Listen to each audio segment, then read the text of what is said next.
Hello dear fans, friends and subscribers. I know, dear friends and subscribers, that I've been disappointing you.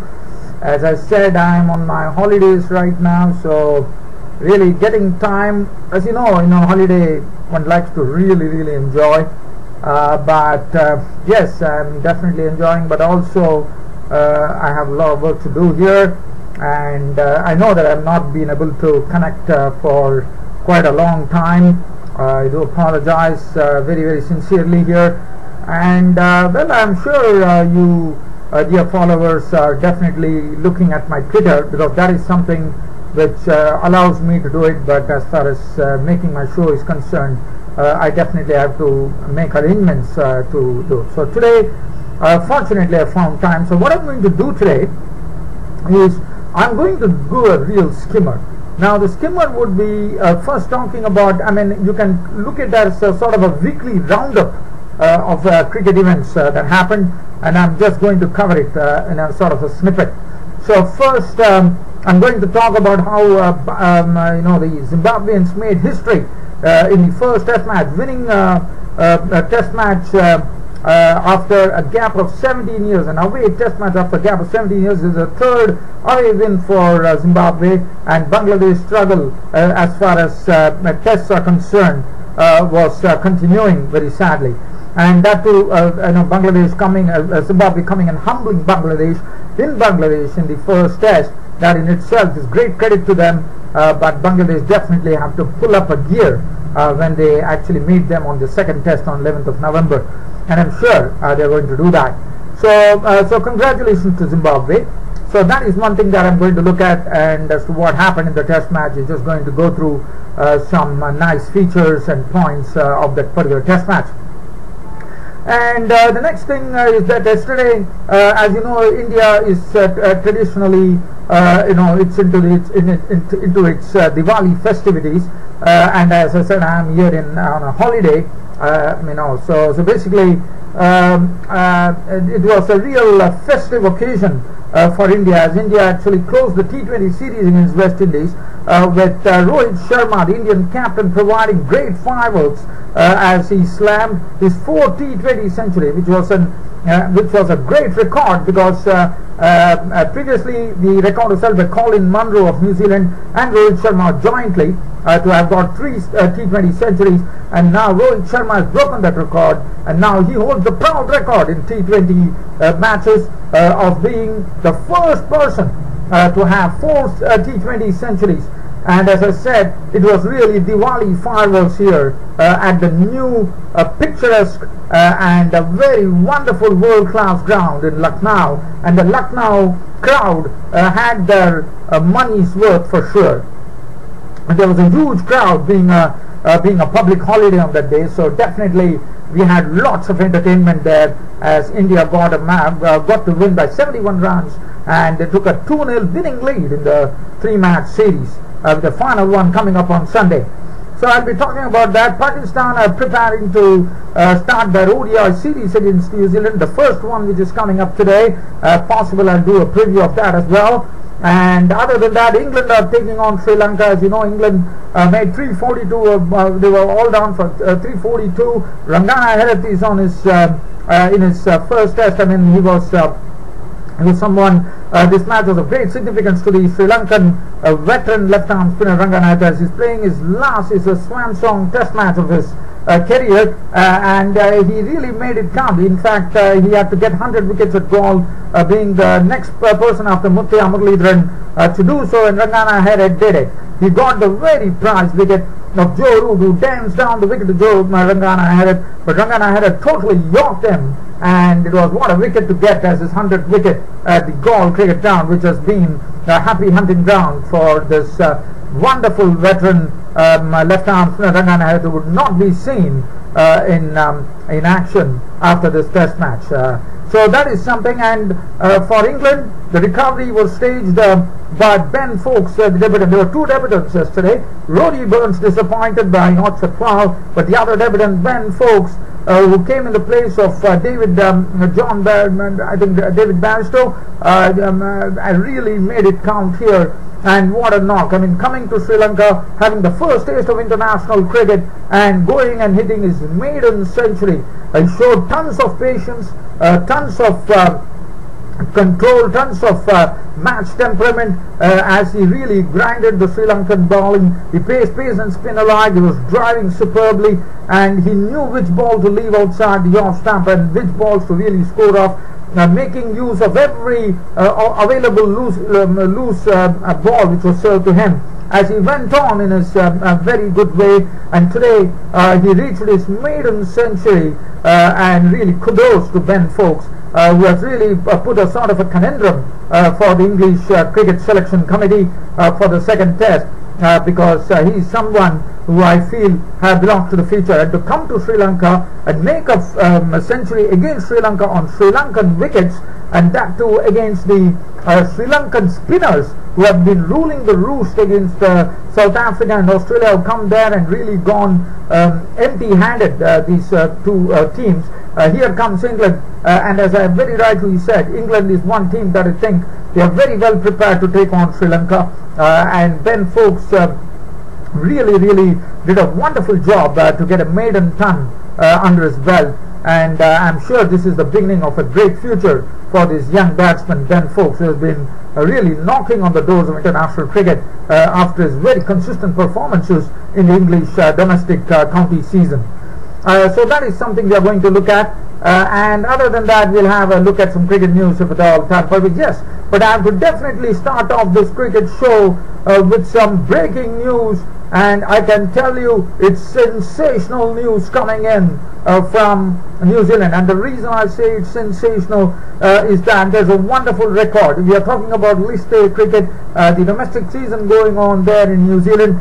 And one has always heard about 36 runs and over, which is 6 sixes, which have been done in the past by in international cricket by Yuvraj Singh of Stuart Broad. Ravi Shastri has done it. We had one latest player also doing it. I just don't seem to catch his name right now. So definitely there are people who have done it. And now we are talking not about 36 runs. Can you imagine this? 43 runs was slammed by two batsmen in List A cricket. Now this was a match which was happening between the Northern Districts versus Central Districts, and there were two players by the name Joe Carter and Brett Hampton. And in the List A record stands in the name of a Bangladeshi first-class player who actually Aladdin Babu was his name. He had actually given away 39 runs, so that was the record, which was a standing record. But today that particular record has bitten the dust as far as List A world record, List A cricket is concerned, as a world record was set by this pair of Joe Carter and Brent Hampton, as Hampton was the one who started it all by depositing 2 sixes. After that he hit the third six, and then Carter came on to strike, and Carter slammed the last 3 balls over the pickets for sixes, which really said 4-6-6, and then it disappeared. 6-1, 6-6-6. And there was Ludwig was the bowler who initially had the Central District bowler who had figures of 9 overs 1 for 42 that turned into 10 overs 1 for 85. It was totally, I'm sure it was slammed. And also 178 runs were put by this pair for the 6th wicket. They came together at 95 for 5 and slammed it all across, with Hampton definitely missing his century. He was out for 95, but Carter got his century, and also it broke the existing record for the Northern Districts, which was the 6th wicket, which was held by the Test players B.J. Watling and Peter McGlashan, who had put on 150. So definitely that is not the case. What we are talking about here, a record has been set in List A cricket of the maximum number of runs scored in a single over, and it was 43 runs which was taken of a single over of the bowling Ludwig of Central District. Northern Districts were the ones who are holding this proud record now in List A cricket. So that's the precise reason I wanted to start off with this sensational news coming in from New Zealand. Well, so now let's get on to business here. And we are talking about just giving you a live cricket update here as I am talking to you from the Galle cricket ground. England all out 342 today. Ben Foakes getting on to his maiden test done. And Sri Lanka right now, as I'm talking to you, have really been struggling. They have been reduced to 109 for 4, 1 wicket to 2 wickets to the spinner Lynch. Right now is the rescue mission going on from the Sri Lankans with Angelo Matthews now at 39, 31 to Dinesh Chandimal, the captain, with 3 boundaries, and Angelo Matthews is on 39. So definitely a big hope for Sri Lanka. For all they want to, they still trail by 233 runs. So we will revisit this particular situation once again. But before that, let's talk about the history being made by Zimbabwe in the first test against Bangladesh, and that was really good. So just talking about what happened here, Zimbabwe winning the match by 151 runs, which was really a wonderful performance. You have seen a lot of teams coming here and finding it difficult. Australia, England, Sri Lanka. So definitely one has to give credit for Zimbabwe to have beaten Bangladesh on their own turf in the first test match. Zimbabwe were the ones who actually batted first, and they totted up 282 all out. It was set up by Sean Williams, a wonderful 88, 9 fours, and Peter Moore definitely deserves great credit as he really dug himself in a marvelous manner to score 63 with 6 boundaries. It was 63 unbeaten runs with 6 boundaries. The bowling, Taijul Islam, the left-arm spinner, getting a 6-wicket bag on his test debut, and that was a wonderful feat. Bangladesh did not get their act together, and the batting totally disappointed. They were bowled out for 143 thanks to some wonderful bowling, firstly from the paceman Kyle Jarvis, who picked up 2 wickets to 28. Tendai Chatara was tremendous with 3 for 19. Brian Mauta could not pick up a wicket on his debut in this first innings. Sikandar Raza at 3 for 35. Sean Williams at 1 for 5. It was a big lead which was conceded by Bangladesh to Zimbabwe, and Zimbabwe on the cushion of that were bowled out for 181. They're setting Bangladesh a target of 321 runs for a win.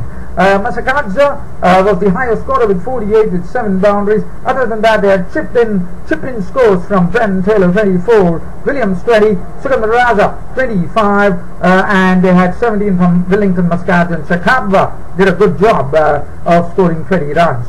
The bowling, it was Taijul Islam, once again the left-arm spinner, getting his 10-wicket haul in his very first test. So that is sorry, I really spoke a bit too early. I'm extremely sorry about that. Taijul Islam was not making his debut. In fact, Taijul Islam was not making his debut. I beg your pardon there, as it was Nazmul Islam who was making his debut, and Ariful Haq. I'm sorry about it. So Taijul Islam picked up a 11-wicket bag as he got 5 wickets in the second innings to actually get the Zimbabweans bowled out for 181. Bangladesh, given a target of 321 runs for a win, were bowled out for 169. That's a big victory for the Zimbabweans by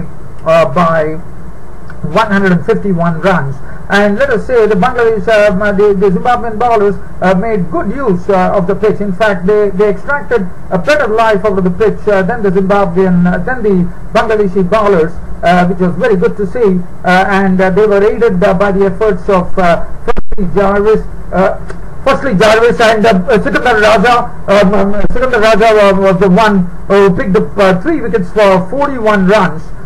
3 wickets for 41 runs from Sikandar Raza, the part-time offie. 4 wickets from the test debutant leg spinner Brian Mauta. Then was 2 men, 21 runs and 4 wickets on his debut. And really, the Brian Mauta's the wicket of Mehdi Hassan Miraz was a real beauty, one thought, from Mauta. And Mauta, I'm sure, promises a great deal in the future for Zimbabwe. It was good to see Sikandar Raza, the part-time offie, doing a wonderful job, 341, and Wellington Masakadza getting 2 wickets as well towards the end. and Sean Williams was man of the match. And as I said, it was a very, very creditable victory to Zimbabwe, as this was a victory which was done wonderfully well by Zimbabwe. As I said, I know I'm just trying to adjust my camera, dear fans. Just wanting to, I know my face is not very important, but still, it would be, so I just wanted to see to it that, I was just setting up my, just adjusting my web camera there. But nevertheless, as I said, Zimbabwe definitely deserving great credit for the way they played and got their first away victory after a gap of 17 years after what Zimbabwe have gone through. We are definitely seeing a new generation of Zimbabwean players coming to the fore, and the former Indian opener who is the coach of the Zimbabwean team, Lalchand Rajput, would be a very, very happy man for sure. He was telling that something is going to be coming, and that came on that day. And definitely. So now I shift the attention now to the T20 series win by India on a very festive day, the Diwali, where India went on to hammer the West Indians by 71 runs. But there was a big record which was created. It was India who were batting first, and they totaled up, as I said, it was a blitzkrieg knock from the Indian captain. And it was very good to see Rohit Sharma. And we were on Diwali day, we had a packed crowd, and we were looking at the Diwali festivities. So it was a very festive occasion. The crowds that thronged the Lucknow cricket ground, which definitely have definitely received rave reviews, and has been said as one of the wonderful world-class grounds in India now. Definitely, I'm sure one of the World Cup games will be played in Lucknow. And what a start for this Lucknow cricket ground on a festive day with a huge crowd assembled here at the Lucknow cricket ground, as Indian opener Rohit Sharma, Ocean Thomas once again led a trip while bowling at 149 kph, but Rohit Sharma played very sensibly. He decided that he's going to suss up the pitch. He played out a maiden over from Ocean Thomas, but once he got a sort of a grip on the pitch, saying that this pitch is going to play it has a true pace and bounce, it was Rohit Sharma starting unwinding himself with some big hits. Now, what I'm talking about Rohit Sharma was Rohit Sharma became the first player in T20 cricket to have 4 centuries in T20 cricket, and what a knock that was. He hammered 111 unbeaten runs of 61 deliveries, which included 8 fours and 7 sixes. 7 sixes, let me tell you, massive sixes of this Lucknow cricket ground, which was a massive ground. So definitely these were huge sixes hit by Rohit Sharma. It was hit with power, it was hit with tremendous timing, his languid grace getting him those boundaries, and what a player for India, Rohit Sharma. He did not spare anybody. He went after the spinners Peary and Brathwaite in a big way, and Timo Paul was also not spared. Shikhar Dhawan contributed 43 into that opening party, which was also a record for India against West Indies in T20, 123 runs, and he was out for 43 of 41, 3 fours. After that punt failed with the bat, he was promoted in the one drop to go and really keep up the momentum going, but he was out for 5. Rahul was not out on 26 at the end of 14, 2 fours, 1 6, and India on this festive day making 195 for 2, which was an enormous score on this particular ground. As I said, Ocean Thomas was very impressive, none for 27. Timo Paul, none for 30. 149 Peary, none for 56 for Brathwaite. Fabian Allen, 1 for 33. The West Indies innings, well, they succumbed to 124 for 9. India decided, the Indian captain Rohit Sharma deciding to give Khalil Ahmed to actually share the new ball with his partner Bhuvaneshwar Kumar. Kumar drew first. In fact, Khalil Ahmed was the one. In fact, Shai Hope hit a a superb straight 6 of the bowling of Bhuvaneshwar Kumar. But after that, Khalil Ahmed, who started it, making inroads first, knocking off the opener, Shai Hope, clean bowl for 6, and Hetmir out for 15. So Khalil Ahmed was given the opportunity to share the new ball with Bhuvaneshwar Kumar in preference to Bumrah. He did a good job. He knocked the openers back, Hope and Hetmir, 6 and 15 respectively. Graham Bravo contributing 23, was out to the bowling with a wonderful catch. Sort of a catch which was travelling, the ball was travelling at notes through the field, cut by Darren Bravo as Rohit Sharma held the catch beautifully at first slip. Ramadhan was out for 10. Nicholas Puran was promoted on the bat. It was who came into this match for the first time, knew nothing about a delivery from Kuldeep Yadav, which was the wrong one. He was gone for 4. Pollard disappointed. Cotton Bowl, Bumrah for 6. Brathwaite was left high and dry, 15 not out. He could not get much support. Timo Paul slammed it towards the end with 20 of 21, 2 sixes. There's not enough, and the West Indies were brought down to earth at 124 for 9.